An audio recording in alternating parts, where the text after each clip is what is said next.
Now, I think we all know that I would never give you an exercise I have not tried before. All right, let's work this out. Hang on. How does this? Nope, that don't work. Good morning.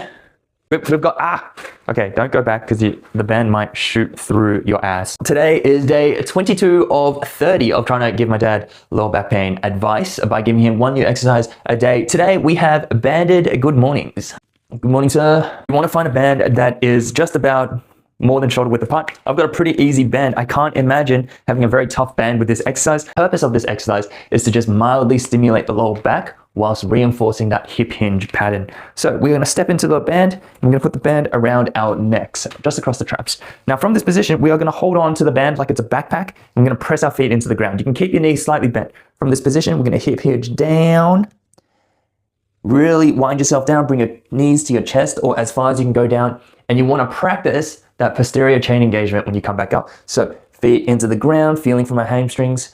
Back is braced and neutral, and then we are coming back out and we're doing a little thrust at the end. That is the good morning.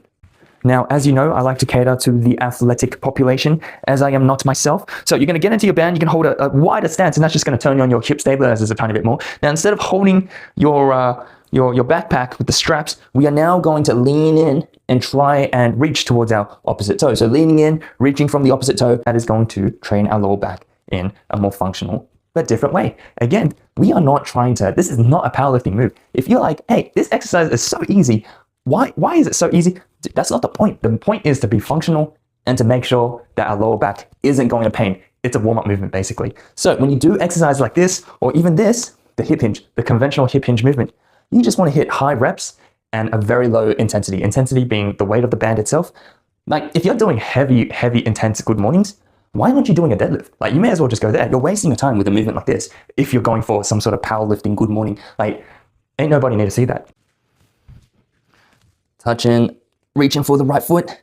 That's the left lower back working. And then other side, great ipsilateral recruitment.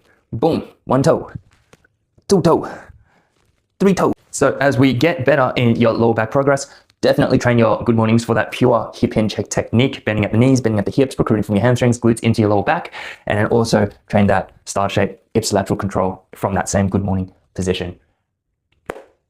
3 lots of 10.